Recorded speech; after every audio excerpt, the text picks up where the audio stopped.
All glories to the assembled devotees. All glories to the assembled devotees. All glories to the assembled devotees. All glories to Sri Guru Nanda. All glories to Sri Prabhupada. All glories to Naya. Krishna Krishna, congratulations. Namaste, Saraswati Devi, Gauranga Channel, Namaste, Sri Namaste. Vande Nam Shri Guru Gita. Yurupam Sadhyatam Sadhana Ravinam Sadhvitam Sadhanam Nasamikam Yurana Krishna Panchakapati Vishwam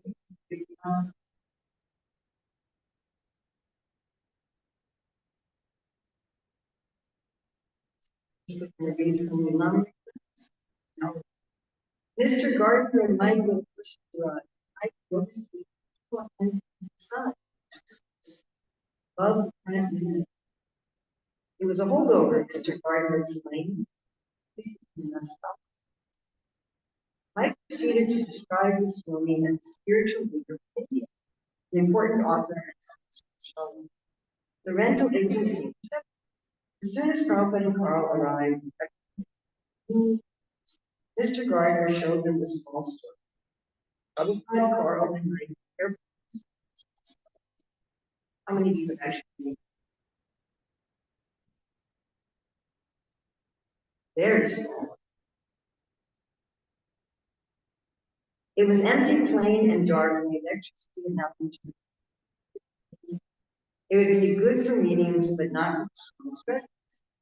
But at 125 degrees, then Mr. Gardner revealed a small second floor apartment just across the rear, directly behind the store. Another 71 dollars, and the Swami there. Although first Mr. Gardner would have total rent would come to $96. Carl Mike Chin. Prabhupada had the idea of making Mr. Gardner the first official trustee of the President Krishna Consciousness. During their conversation, he presented Mr. Gardner with a final set, Srimad Bhagavatam, and inside the final covers, he wrote a personal dedication to A.C. Bhaktivinoda. Mr. Gardner felt flattered and honored to be close to the author. He agreed to become a trustee of the Society for Christian and so paid the society $20. Mr. Gardner took the picture and work. Meanwhile, Mike water to installed Carl raised the first month spent on their ready money.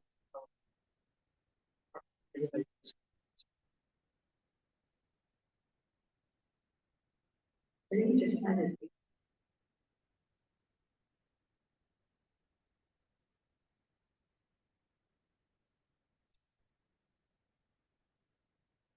Om Namo Bhagavate Vasudevaya.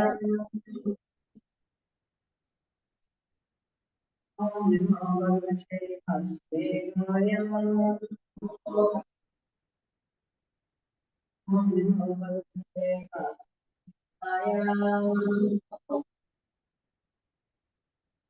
January 6th, 2023, in Varshana, text 78 and 79.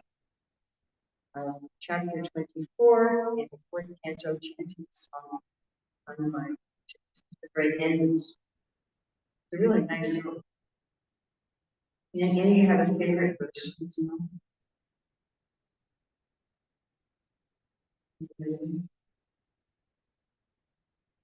We could be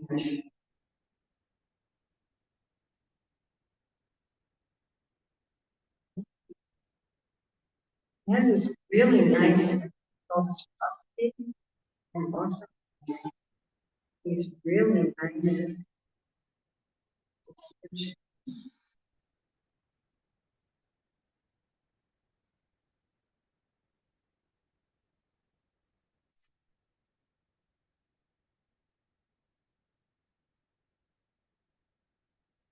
Association of things. Verse. Should I read my favorite verses first?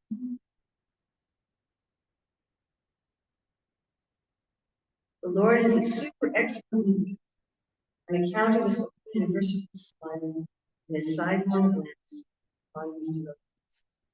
His black hair is curly, his garment is waving in the wind, here like flying stuff from the moon. By the way, tomorrow afternoon, it's the case there's a time that by movements of the Lord. His glittering earrings shine on the star space, various other bodily ornaments combined with potential to other modes to increase the natural beauty of his chest. The Lord has shoulders just like a man's. Upon the shoulders are arms and arms. Besides these, there is the beauty of the custom of mind pearl. And on the dark chest streets named Sri Vatsa, signs of the goddess. These glittering with these streaks excels the beauty of the golden streak on the gold testament. Indeed, such beauty gold by gold and beauty of the gold. They'll rub the gold on it and make it pure.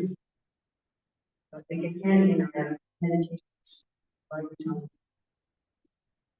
We describe how on the Lord's chest, the heart of God, and on this chest, it's freely spoken truth God. That when everyone is strongly learned, will be held to the heart of the Lord. When everyone speaks truth sweetly, and the Lord is such that is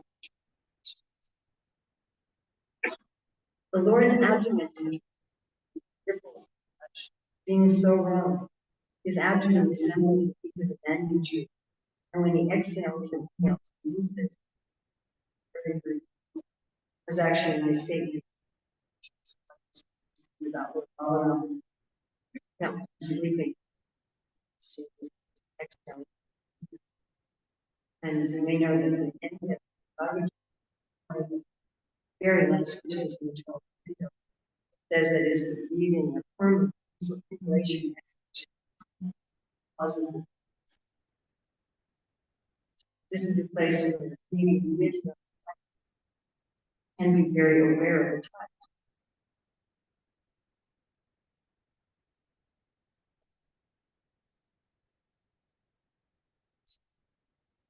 And that is the breathing of permanent towards moving.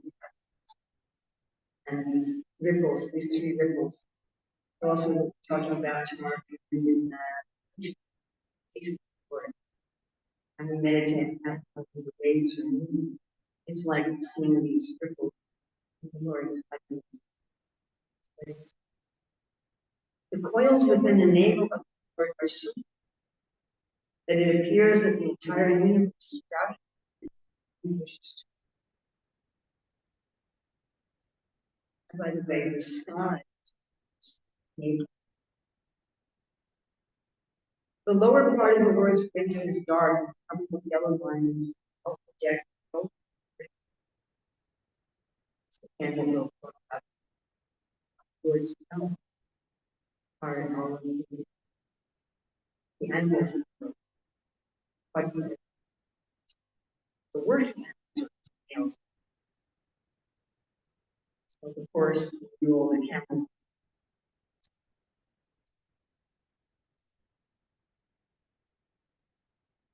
The lower part of the Lord's face is dark and covered with yellow garments and velvet decked with braided.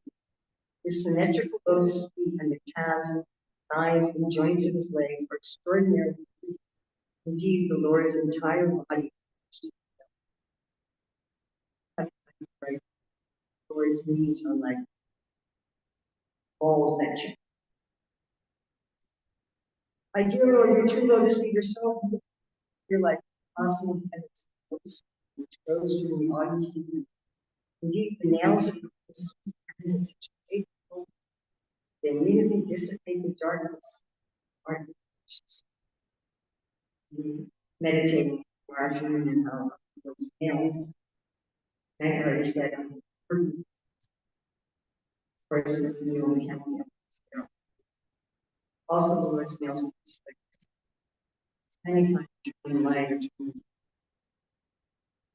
Lord's nails have jewels. All the stones of the world of excellence. I like to think about whenever I see like, so those are my favorites. And what we're reading today is benedictory. So for a lot of the sections of the Bhagavatam, there's a benediction.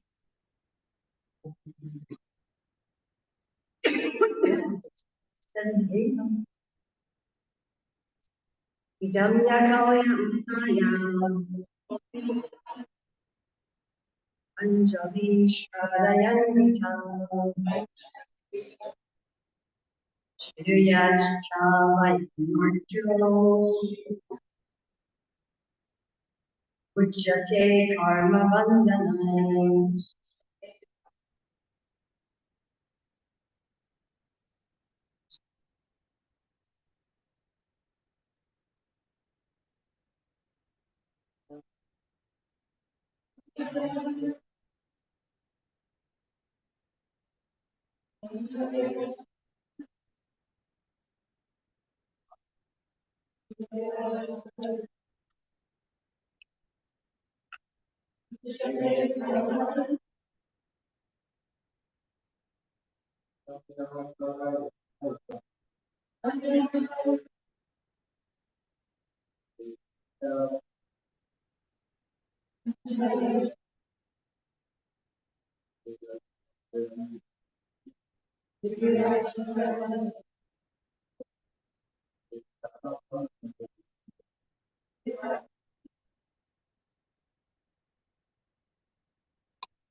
Anybody have any idea what Ujjayi means?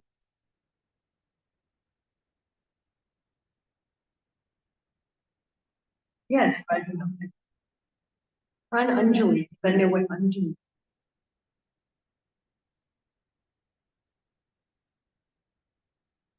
Yes, very good. Shraddha, okay. Shinu, yeah. And we have it's with a cha. That's because the sun goes, so we have Shravana. Shravana is two, Shravana, figure. Martya, like Mrityu, death, which here means human beings, the death people. The Shastra often calls us the death.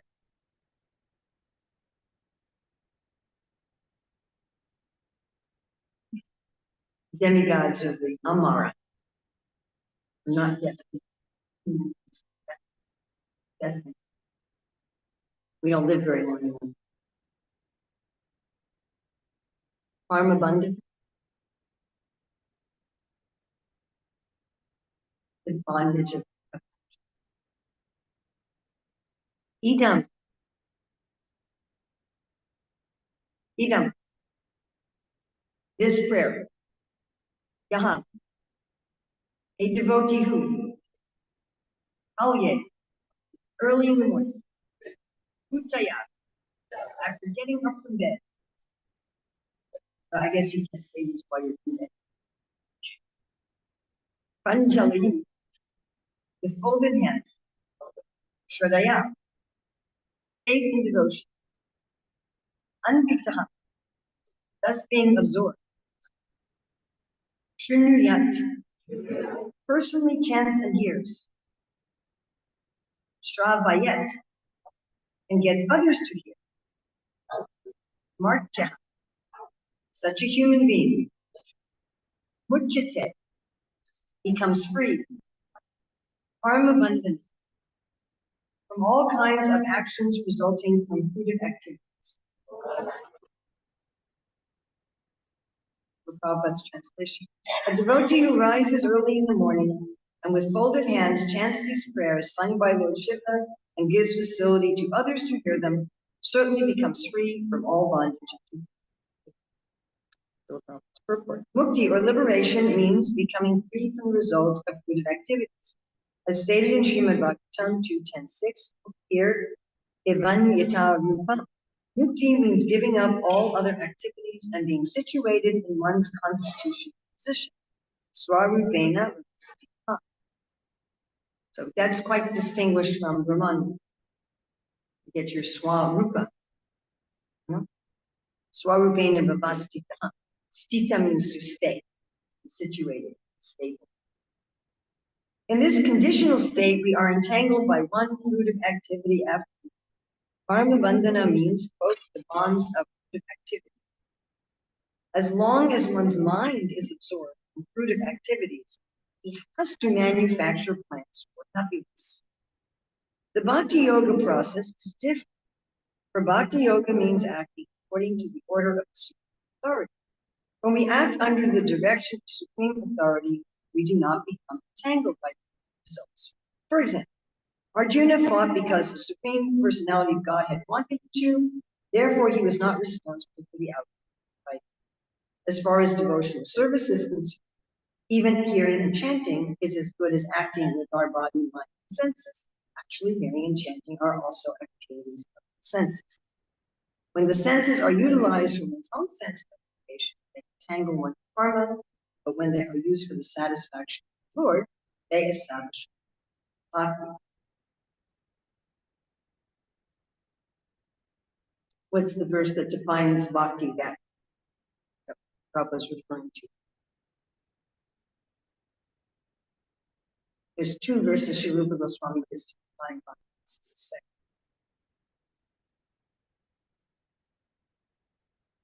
Yes, exactly. Sarvapadi. Right, and I was asked to finish the chapter, so I'm going to read text 79. Translation. My dear sons of the king, prayers I have recited to you are meant for pleasing the Supreme Personality of Godhead, the Super Soul. I advise you to recite these prayers, which are as effective as great austerities. In this way, when you are mature, your life will be successful, and you will certainly achieve all your desired objectives without fail. Purport. If we persistently engage in devotional service, certainly all our desires will be fulfilled in due course. Thus end the Bhakti purports, the fourth canto, 24th chapter of Srimad Bhagavatam, entitled Chanting the Songs.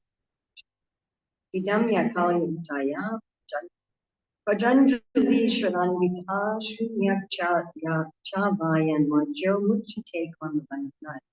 Devotee who rises early in the morning and with folded hands chants these prayers sung by Lord Shiva and facility to others who hear them certainly becomes free from all bondage. I don't remember when I was reading those was I folding my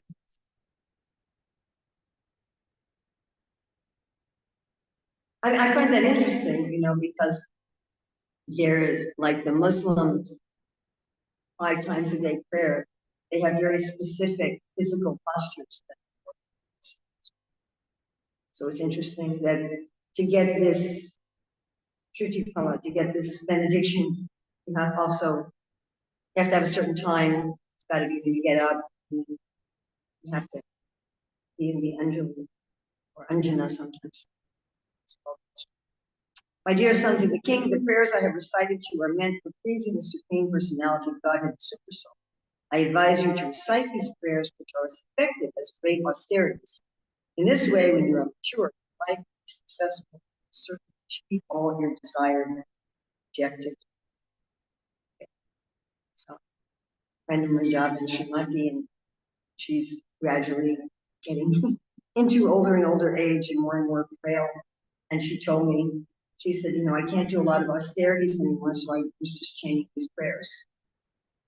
Because there's chanting these prayers was great, as effective as doing great austerities.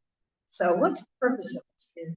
And what's the best austerity? And then what do you achieve by doing this? So basically, everybody has to do some austerity just to live. Okay? You really cannot maintain your body unless you do some things that are troublesome. I mean, the word for austerity is what? Tapasya. And tapa, did you know what tapa means? It means like pain or fire. Sometimes Prabhupada translates it as penance. Talk about that tomorrow morning, where Krishna says, I'm penance. So we can't live without austerity. It's just not possible. Whatever we want to achieve, we have to go through trouble to achieve it. And sometimes you do the austerity before you achieve it. Sometimes the austerity is after you achieve it. Sometimes you have austerity before and after. Right? It's like kind of an austerity sandwich. The pleasure in the middle of the austerities. So austerity is unavoidable, but the real purpose of austerity is not to try to enjoy this world. People will work extremely hard and go through a lot of trouble, a lot of pain, a lot of sacrifice to have a big house and a big car and go on vacation. And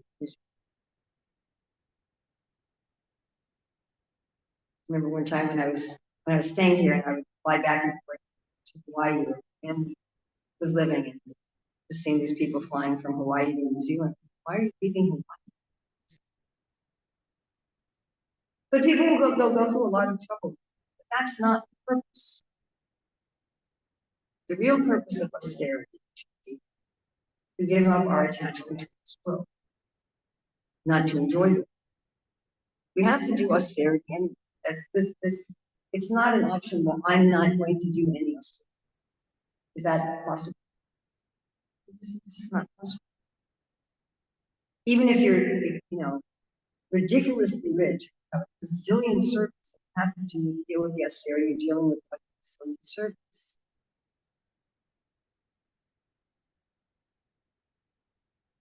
One time I was in Russia at a festival, and we were being Bhakti by Baba Maharaj and myself were being driven to the festival site. So he gets in the front seat, back seat. And he looks at his servant. He says, "Where's my bead bag?" "Oh, Maharaj, I forgot." Maharaj turns around and looks at himself.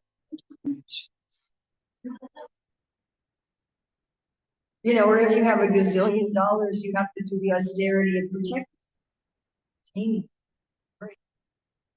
And you probably had to do a lot of austerity to get it.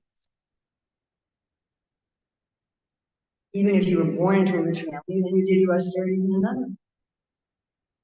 So it's not that we're going to, that's not possible. So if I have to do austerities anyway, I might as well figure out what's the best thing to spend my austerities on. Does that make sense? I always like it. Bali Maharaj says to Devi, says, "You should ask me for something so great that you'll never have to ask anything else from anyone else ever," which meant Bali thought he was God. But what's the best thing? What should I go to trouble for? So the real use of austerities is to let go of our attachment to this world. I would say as long as the mind is absorbed in food activities. And this means ultimately letting go of thinking I am the enjoyer. That's the source of all of our problems. 100% of our problems. I am the enjoyer of the world. Is this world particularly enjoyable? You might think so when you're young, but it's not. It's just really not. And you have to do all these austerities to get your enjoyment. You have to do a lot of austerities as a result of enjoyment. And your enjoyment isn't even very enjoyable. You go through all that trouble. I remember reading this thing from Devi, this famous guitarist Eric Clapton. It's very famous. And he was, super rich and super famous by the time he was like 24. And he said he looked around and he said, "So that's it." It isn't even that enjoyable. Our sense enjoyment is very limited, right? We're very rarely in a situation where we're enjoying all of our senses simultaneously. Generally, it's just one or two. And then it's very limited by time and space as beginning and end. Right? That's what she says. The devotees don't enjoy, the yogis, they don't enjoy enjoyment that has beginning and end. And it gets boring. If you have pizza for breakfast, for lunch, and for dinner, and for breakfast. Everybody say, I don't want to look at it.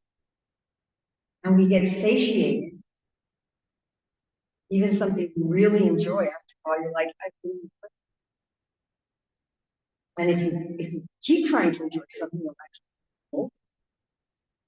And then it's all superficial because we're not. So any pleasures of the body, the Shastra compares this to a dream. Or I think in modern society, it's to a film. Look, it's not your enjoyment. You're watching or reading about somebody who's enjoying, and you're thinking, "Oh, I bad guy, getting the beautiful romantic part. But you're not. You know, the movie's finished. You're in your seat. Your dress is broken all the ways you look.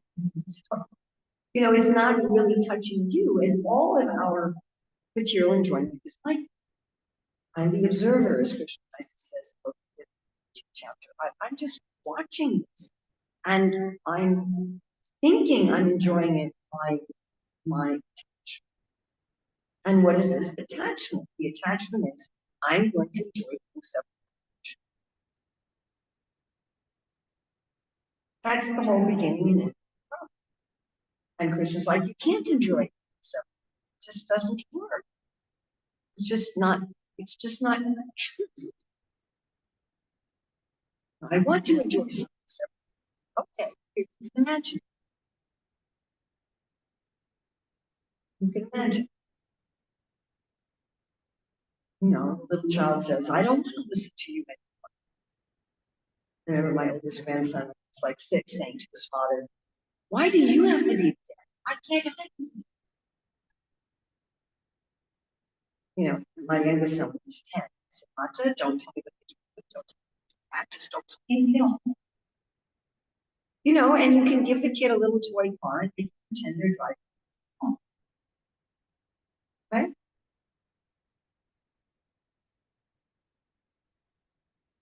But it's not actually going to work. So Krishna says, you know, all right, Seiko Bhavananda fills all of our desires. So we have this desire. I'm going to try to enjoy everything on my own. He says, okay, here's a dream for you. Shastra compares material.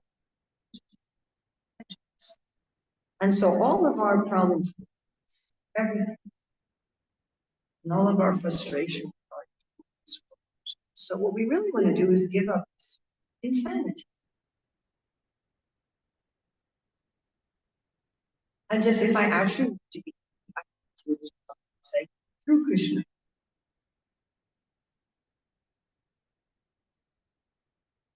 As part of Krishna. Now, I mean, even when I say that, there's still a part of me that goes, no! Why do I have to enjoy it through Krishna? Why? Why?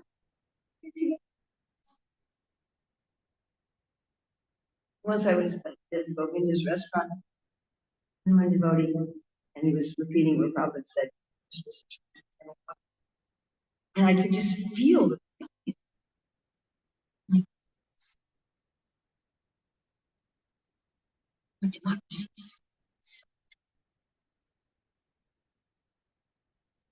That's surrender to Krishna. I don't want to surrender.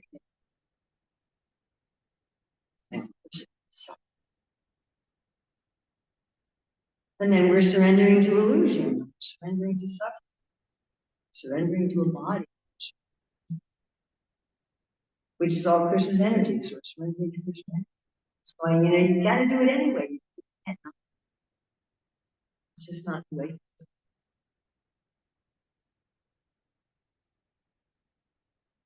And even logically, it doesn't make sense. Like if you have a dance performance and each person is trying to do their own dance, they're going to bump into each other, fall off the stage. It's not going to be true.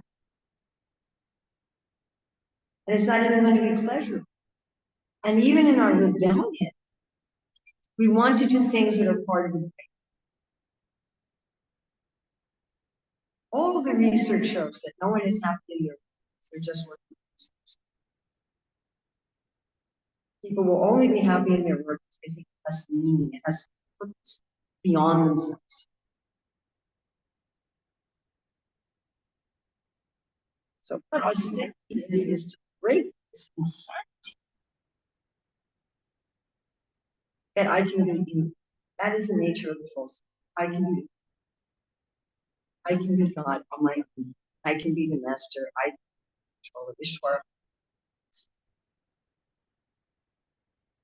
I mean, the is that we are actually perfect powerful as servants. Right? False ego is I want to be perfect powerful. fast. So what's the best austerity doing? So the austerity is often given in Shastra and practiced by people in all different just spiritual faiths, often in putting yourself in situations where you're dealing with things to which you would normally be averse and forcing yourself to be in a situation where you tolerate your aversions, like being in cold water up to your neck in the winter and surrounded by fire in the sun. Or we have like, Jetabarita, Shabde, Mars Yustir, where they allow people to insult, to throw things. They don't respond. I saw this really interesting video of this guy who was saying that he suffered terribly in life from being oversensitive to being rejected. Anytime anybody given any rejection, just devastating cycle. So what he decided was to expose himself to being rejected. He decided that he was going to purposely try to be rejected at least 100 times. And so, he'd walk up to like a strange woman on the street and say, "Would you go out with me?" And he'd walk up to strangers and say, "Would you lend me $100?" And he said, as he got rejected, he said sometimes people would actually not. Sometimes people would actually, but he said as he got rejected more and more, it became like a game. And he started to enjoy rejection and lost his aversion to it. So that's kind of the essence of what these austerities are all about. You fast for food, you fast for water, you fast for sleep. You wear old clothing. They're all like things that we normally try to counteract. And you tolerate them, and you don't try to. You intentionally do things that you otherwise would. You wake up early in the morning. You actually want to sleep. You say, "No, I'm going to wake up." But what's the best austerity? Is the main thing that we want to avoid is facing our foolishness. Of all the things we want to avoid, too cold, too hot, simple food, getting up early. The main thing we're all trying to avoid is facing that we're acting like absolute royal idiots by trying to. None of us want to feel foolish. The main thing we try to avoid is looking foolish to ourselves. Am I correct? And that's the main thing that we'll react to very strongly. If anybody even slightly hints that there's something wrong with us, we tend to get very aggressive. We'll get very defensive, or we'll even get very attacked. At any cost, we will avoid facing the fact that we are perfect, wonderful, incredible beings who is embracing illusion and absolutely unnecessarily living a life of suffering.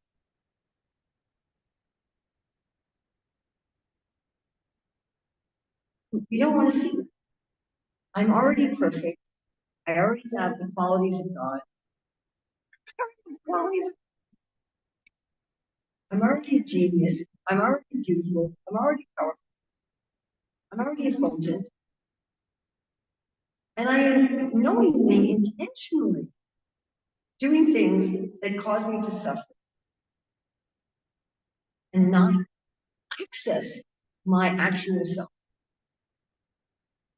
Prabhupada always gives the example, like a rich man's child who's like lying in the gutter. You got beautiful. You got millions of dollars. You have a big pension and your own boat. You're lying and you're vomiting. So that's the main thing we don't miss. That's our primary objective.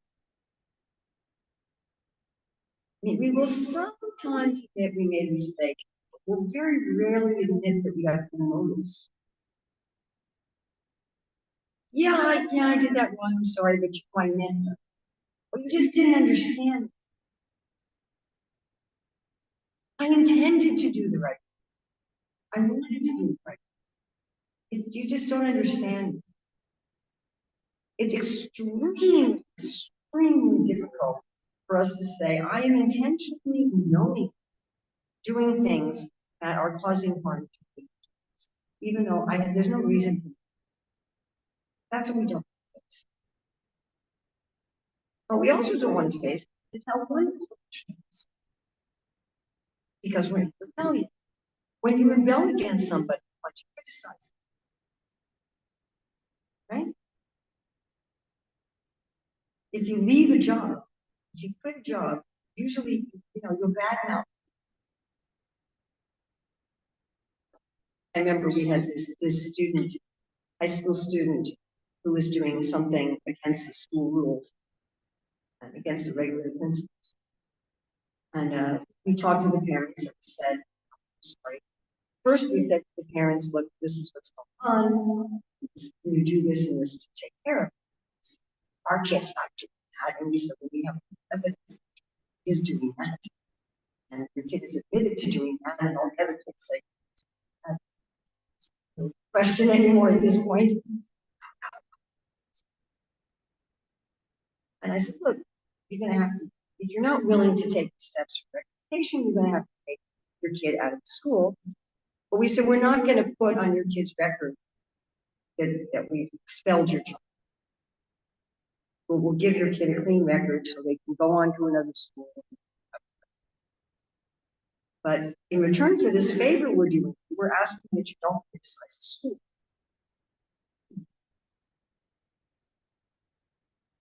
Right. Oh, no. So that's the general tendency. Well, why did you take your kid out of school? Well, it wasn't really academic.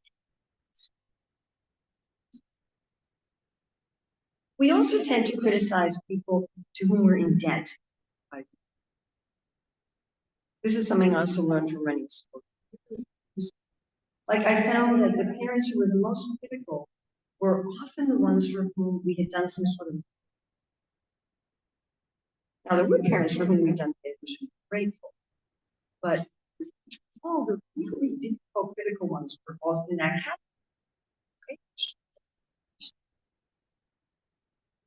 And I realized that when we feel in debt and if we feel we can't pay back our debt, we feel very uncomfortable. If I owe you $5,000, I pay $100. I am going to try not to see you. I'm going to go out that door. I'm not going to want to be in your presence because I'm going to take some of your presence while I don't pay what they owe. Just seeing you, just thinking about it is going to remind me. Or if I've offended you and I'm not willing to actually.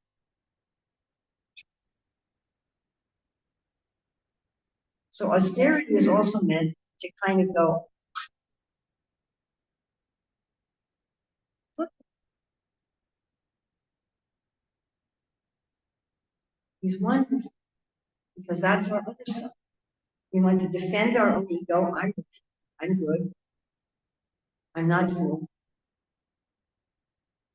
You don't do anything evil.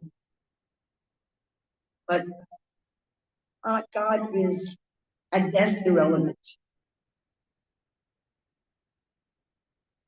When I was writing Learn to Read here, so I reviewed all of the top literacy programs from UK, America, South Africa, Australia, and New Zealand. And in all of them, unless they're just like organizations, I found two very interesting things. One interesting thing was that the kids were reading the stories, but no prey animals ever got killed. So, like, if a T-Rex was chasing a brontosaurus, the brontosaurus would be safe. The tiger was chasing a rabbit, the rabbit would be safe. The book would end.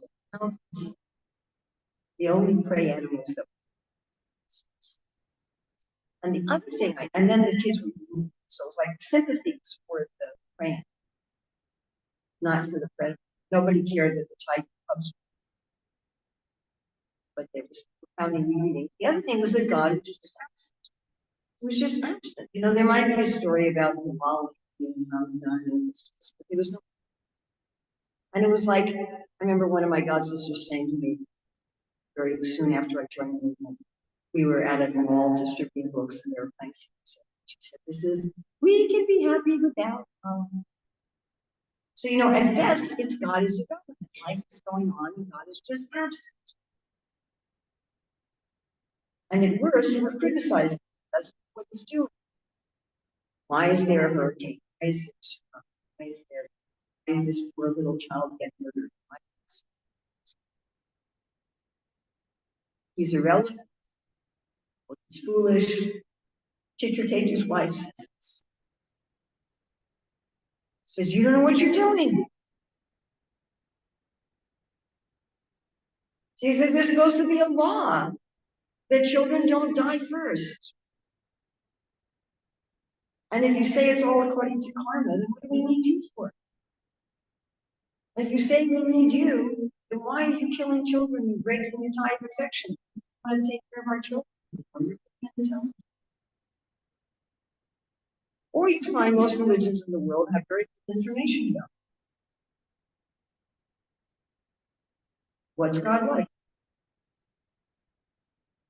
He's great. Oh, that's great. How? So you can go through the motions of being religious without actually having it. So austerity is meant for two purposes. Best purposes of austerity is to face the two things we don't want to face. I'm acting like ridiculous. And Krishna is wonderful. Does this make sense to everybody? These are the two main things we're avoiding. More than it being too cold or too hot, or food we don't like, or cleaning out that closet. You know, the main things we're avoiding are facing myself and facing the beauty. Therefore, the best austerity is to hear about Krishna. That's the best austerity. That's actually a better austerity than going up in a mountain cave and eating only whatever roots you get up. Breathing once every 30 minutes. In fact, sometimes what happens when you do those other austerities is you just become proud that you're the master of your body and mind.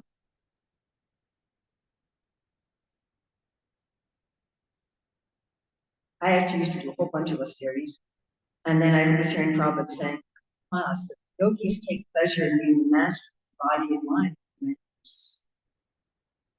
Oops.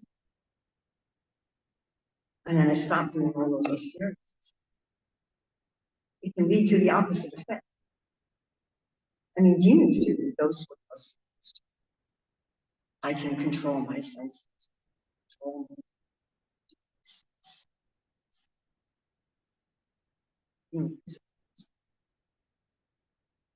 The best way is to hear about Krishna. And hearing about Krishna can be wonderful. It cannot feel like an austerity. It can feel like an austerity when I was saying this. You're like, oh, this is really austerity. I wanted to read more. I'm like, do I have to find more?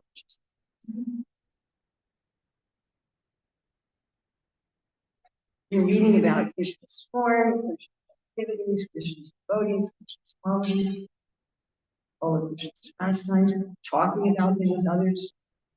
Much to tell like about people devoting. But then tells you to Shanti Charama, Charama finds satisfaction in bliss. And then one starts to realize, oh, now I'm actually all the ways in which I tried to be happy in this world just led me to disappointment. And now I'm actually beyond this experience. It's like I'm actually feeling happiness, and I'm feeling real happiness. I'm feeling happiness that isn't getting boring. That isn't, I'm not feeling satiated. Awesome. And it's authentic. I, the soul, am experiencing it. I'm just certain. We were talking yesterday, how Sri Rupa Goswami says that when you meditate activities of Krishna, great devotees, you will actually feel the emotions of these great devotees. And he gives the example, when you watch an ordinary theater, you feel the emotions. And this is true with the great devotees, these masters. How did Lord Shiva feel when he was chanting these words? He felt. He wasn't describing something.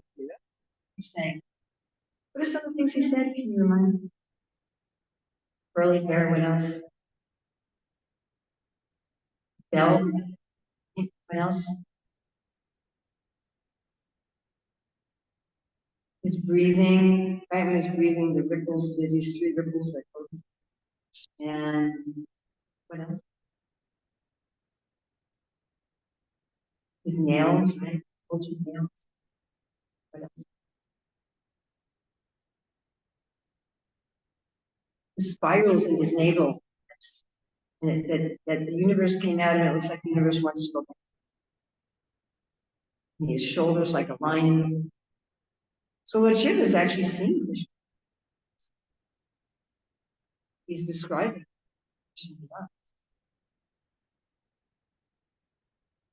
So how is he feeling?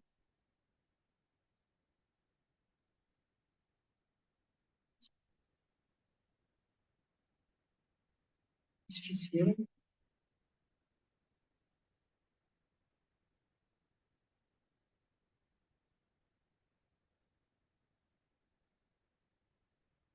So as we read these, we shouldn't be reading these just, well, okay, I'm doing my Bhagavad.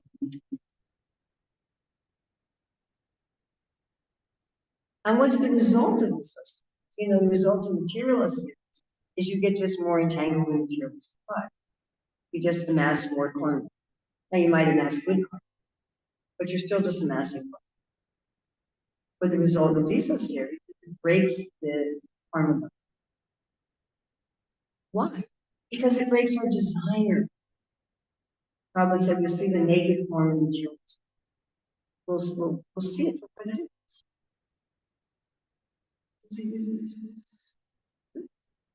The facsimile, it's a dream. It's an illusion. It's not real. I mean, it's real, that's what you're saying, but it's not reality. And we'll see all I'm hurting is hurting myself. It's hurting myself over and over and over. And we'll just go, no. I'm selfish. And as Lord Shiva was saying, all of your desires will be fulfilled. This is the idea. When we let go of our materialistic desires, everything we wanted through those desires are.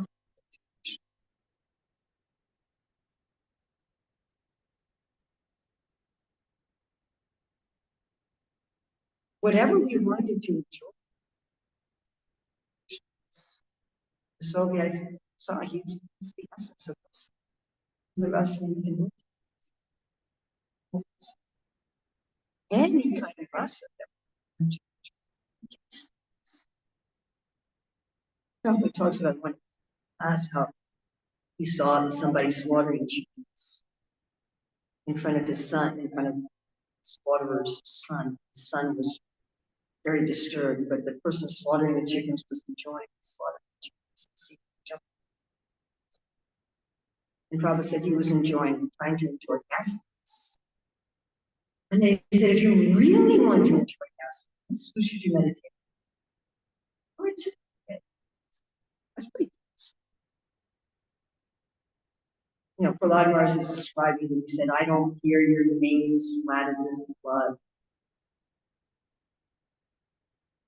your garland of intestines, your sharp edge-like ears, or what about parts? I have one devotee group friend who's really into parts. Because even if you want to enjoy ghastliness, taking your axe,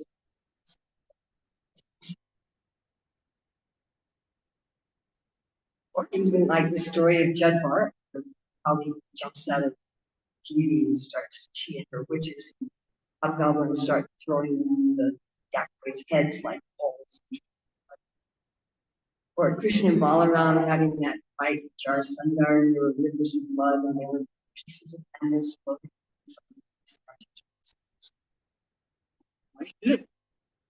But my point is, even if you enjoy, if you want to enjoy Karunas, like people go to movies to cry. Was it a good movie? Yeah, it was good. If you want to enjoy Karunas, there's the story of Lord Ramajan.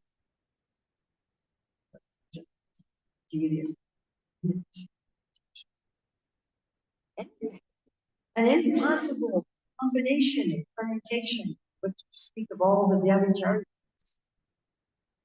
they're all there, and then they're real. They're real and feed the soul, our experience. And Krishna is not envious of his servants. Krishna doesn't treat his servants poorly. In this world, people often do treat their servants quite poorly. But Krishna's not like that. Krishna has these liberations of like Sarsi. He shares all his opulence with his servants. You have opulence to that of God. You can have a form, Swarupa. You can have a form.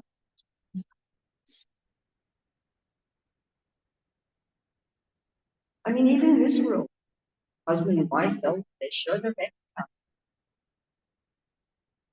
right?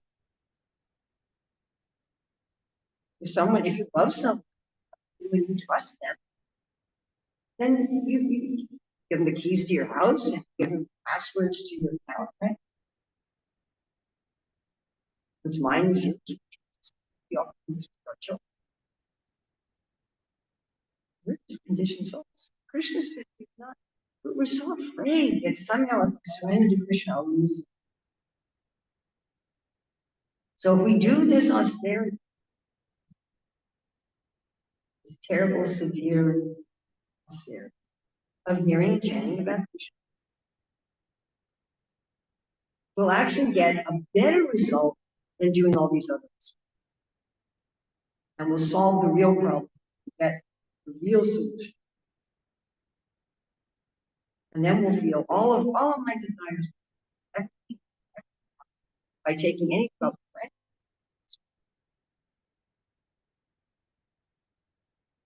Questions, comments, questions.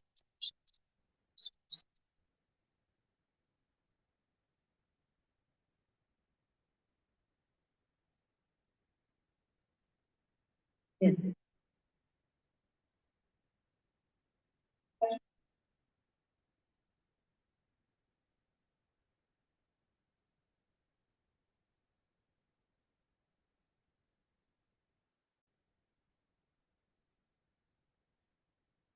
Mm.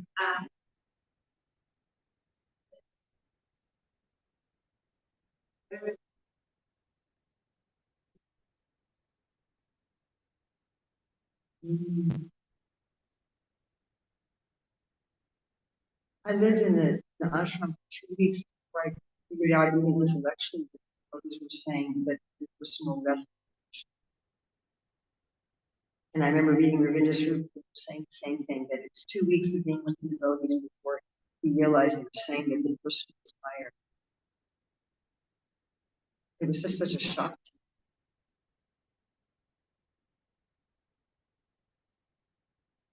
Probably coming from having been in some sort of impersonal understanding.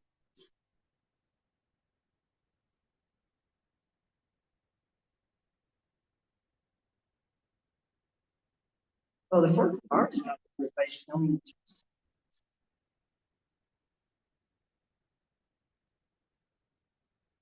The main way of getting over that, just Swami, would be to go through the stage of shantiness. Shantarasita bridge. I mean, there are devotees in Shantarasita who love said sometimes like trees, houses, and many of the residents of Vaikunga. But Shantarasa is most discussed about in relation to Bhagavan and Jim. And you might want to read about Shantarasa in the to about also and read about it. It is the main way that impersonalists start on the track, sort of track. Begins. At least that's what's recommended.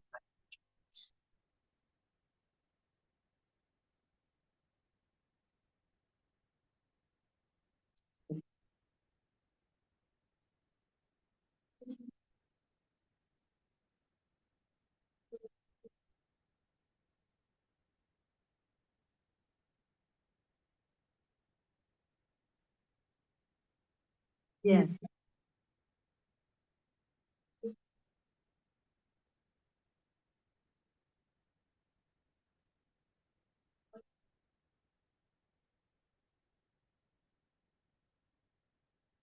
Well, sometimes we're aware of it.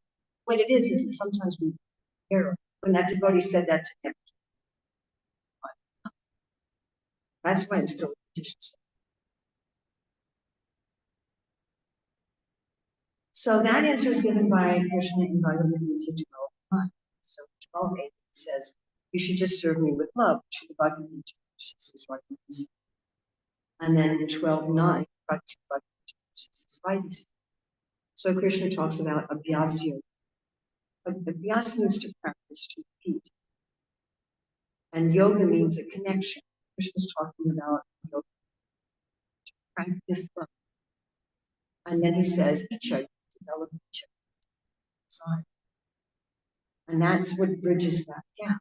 Because Vaidhi Bhakti is motivated by intellectual self with some taste.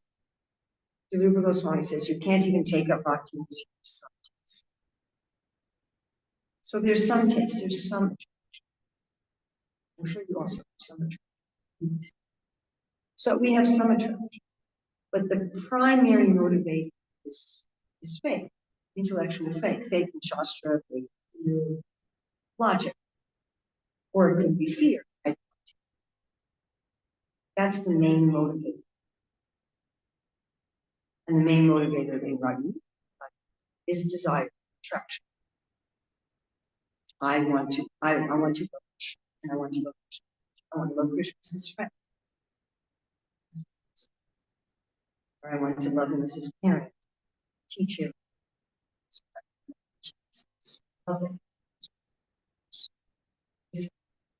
So there's different ways, or I want to love him as a servant.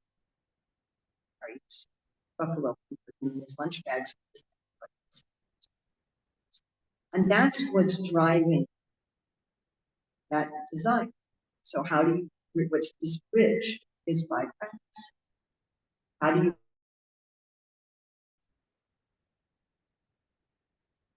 so Prabhupada talks about that people were engaged to their spouse by the arrangement of their parents when they were still children. They didn't actually live together as husband and wife. They were told, you're like 5 years old, you're 7. And Prabhupada said the families would get together. They'd say to the little girl, feed your husband some sweets. They would have them practice love. If we think about, and that was Prabhupada's analogy, if we think about, like sometimes in a relationship, particularly perhaps romantic, when there's been some loss of the initial love. And then if you go to a counselor, they'll often tell you how to practice love, how to do activities that are likely to kindle. There are certain activities that are more likely to bring out love than others. Like Valentine's Day, they sell roses, not nuts and bolts. There are certain things that are more likely to help you practice. So, giving someone you love flowers both expresses love that's already there and helps to develop. So what we're doing by deciding the bhakti is we're doing the things that people are without. They offer Krishna incense, they offer Krishna flowers, they offer Krishna food, they talk about Krishna. They do that's what they do. But we're doing them more as a practice with the idea, Srila Goswami says, Anushimanam. Shimanam means activities. Activities, he says, as a body and mind. And the idea is that our mind should follow our. That when I'm offering flowers to Krishna, it shouldn't be just with my hand. And sometimes it's just with my hand, and then what's saying in the sixth chapter, with my back, right? With my emotion, not just. And we just practice that. As we practice, at a certain point, the desire actually starts to awaken. There's some desire, but it starts to awaken in a more mature. Now, Krishna says if you can't even do that, then do Krishna Karmani, just do some work eventually. So if you can't even do sadhana, then give some donations. He says if you can't even do that, then you should meditate or. But that is the entire purpose of Bodhisattva is to develop that, to bridge that gap between philosophy, to put it in modern terms, and to bridge the gap between philosophy and fiction and our actual society. So that we start finding that we hear these things about Krishna instead of going, instead of this feeling. It's a feeling of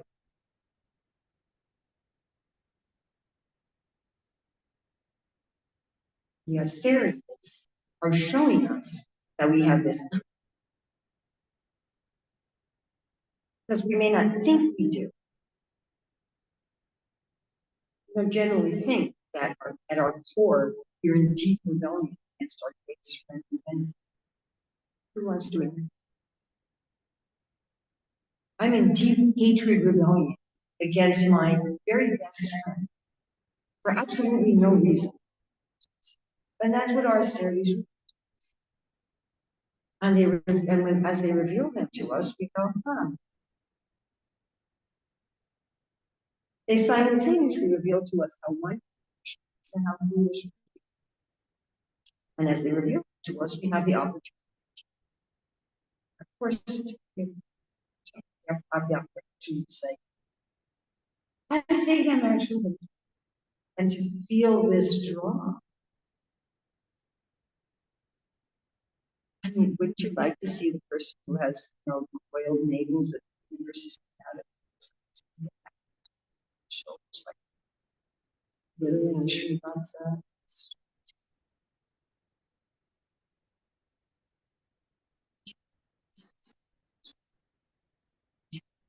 So when this starts coming out,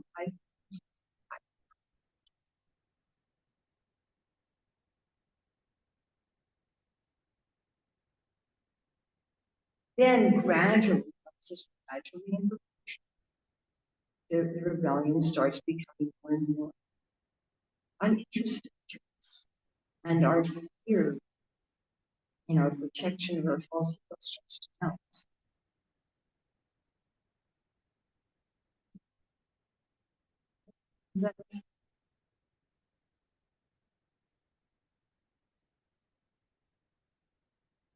Just thinking, sometimes people take care of animals mistreated, and it takes a while for them to talk to somebody. Eventually, you'll pet health, etc. So as we gradually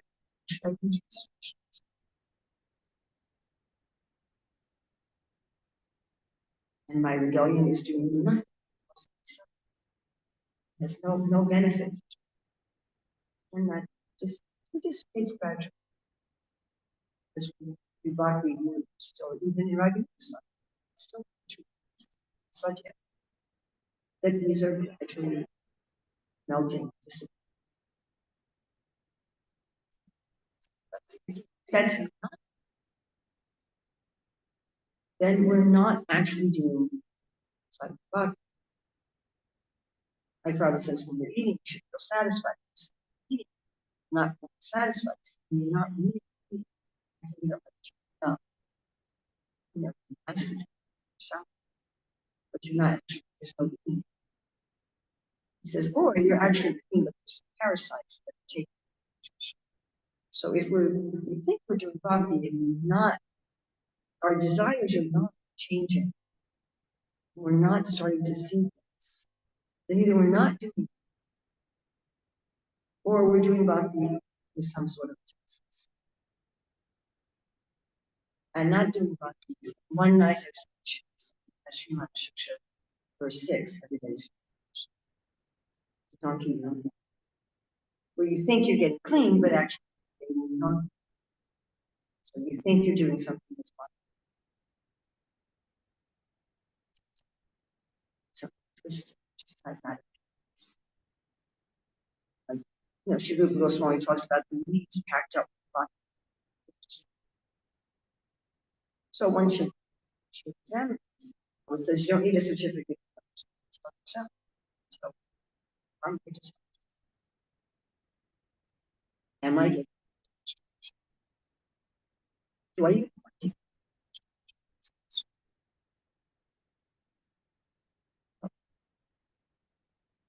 I'm getting the desire to have the desire. Is that right? So I think that's fine. Yes. Thank you very much. We'll go back to you.